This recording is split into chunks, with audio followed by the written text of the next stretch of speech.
আসসালামু আলাইকুম, কেমন আছেন সবাই? বিনুর বিশ্বে আপনাদের সবাইকে জানাই স্বাগত।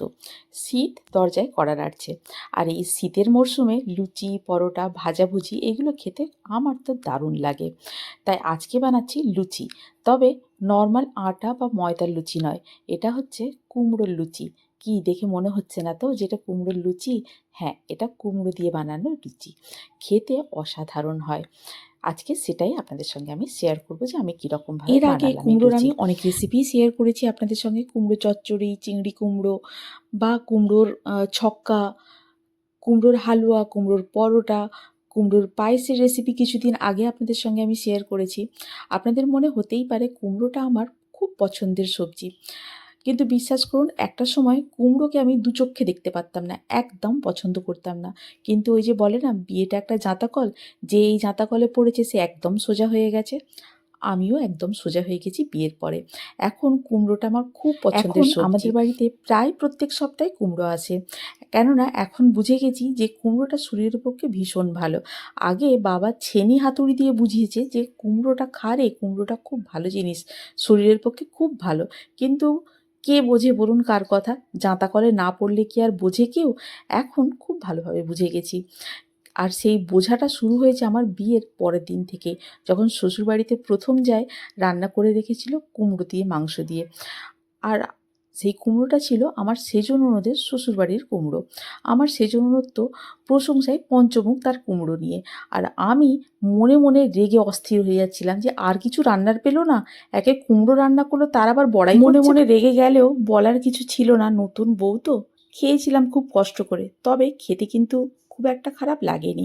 সেই থেকেই বুঝলাম যে না, কুমড়ো জিনিসটা খুব একটা খারাপ নয়। যাকে অনেক গল্প হলো, চলুন এবারে রান্নায় ফেরা যাক। নিয়ে নিয়েছি এখানে বেশ পাকা লাল কুমড়ো। কুমড়োটাকে খোসা ছাড়িয়ে টুকরো টুকরো করে কেটে নিয়েছি, নিয়ে কুকারের মধ্যে দিয়ে দিয়েছি। এর মধ্যে দিয়েছি প্রয়োজন মতো লবণ আর অল্প হলুদ গুঁড়ো। হলুদ গুঁড়ো দিয়েছি এখানে রঙের জন্যে। দিয়ে দেবো সামান্য জল, দিয়ে এতে হুইসেল লাগিয়ে দেবো। একটা থেকে দুটো হুইসেলই সেদ্ধ হয়ে যাবে। এই যে দেখুন, খুব ভালো করে সেদ্ধ হয়ে গেছে। এবারে এটাকে আমি একটা বোলের মধ্যে ঢেলে নেব। বোলের মধ্যে নিয়ে এটাকে পটেটো ম্যাশার দিয়ে খুব ভালো করে ম্যাশ করে দেবো। এই যে পটেটো ম্যাশারটা দেখছেন, এটা আমি কিনেছিলাম একটা সেল থেকে, একটা মেলা মতো বসেছিল, সেখান থেকেই কিনেছিলাম। 10 টাকা মাত্র দাম নিয়েছিল। এত কাজের। আমার অনেকগুলো পটেটো ম্যাশার আছে, তবে সব থেকে ফেভারিট আমার এটাই, কেননা ধুতে পরিষ্কার করতে খুব সুবিধে, খুব সহজে ধোয়া হয়ে যায়। এই যে কুমড়োগুলোকে খুব ভালো করে ম্যাশ করে নিয়েছি। ম্যাশ করে নিয়ে একটু ঠান্ডা করে নেব, তবে খুব বেশি ঠান্ডা করব না, হালকা গরম থাকবে। এই সময় দিয়ে দেবো এতে আটা। এখানে আমি দিচ্ছি আটা। আপনারা যদি চান আটা ময়দা মিশিয়েও করতে পারেন বা শুধু ময়দা করতে পারেন। এখানে আটার সঙ্গে দিয়ে দিয়েছি আমি সুজি। দিয়েছিলাম এখানে আমি 2 কাপ মতো আটা, আর সুজি দিয়েছিলাম এখানে হাফ কাপের একটু বেশি। আপনারা চাইলে সুজির পরিমাণ একটু বাড়াতেই পারেন। দিয়ে খুব ভালো করে কুমড়োর সঙ্গে এটাকে মেখে নেব। প্রথমটায় এটা একটু নরম নরম বলে মনে হলেও পরে কিন্তু এটাকে রেখে দিলে শক্ত হয়ে যাবে। এই যে দেখুন, আটা মাখাটা আমার হয়ে গেছে, দেখতে পাচ্ছেন কতটা নরম। এরকম নরম করে মাখলেও পরে সুজি আছে যেহেতু, এটা কিন্তু শক্ত হয়ে যাবে। ওপরে সাদা তেল মেখে দিয়ে একটা কাপড়ের ঢাকনা দিয়ে রেখে দেবো 1/2 ঘন্টা মতো। 1/2 ঘন্টা প্রায় হয়ে গেছে। এবারে কাপড়টা খুলে নেব। দেখুন আটাটা শক্ত হয়ে গেছে, কতটা কতটা নরম ছিল। এখন অনেকটা আটা জল টেনে নিয়েছে, কেননা সুজি ছিল এটাতে। সুজি, কাঁচা সুজি দিয়েছিলাম, সুজি অনেকটাই জল টানে। তবে তা হলেও এটা কিন্তু খুব শক্ত শক্ত মাখা হবে না, একটু নরমের দিকেই হবে। লেচিগুলো কেটে নিয়েছি। এবার শুকনো আটা ছড়িয়ে দিয়ে এটাকে বেলে নেব।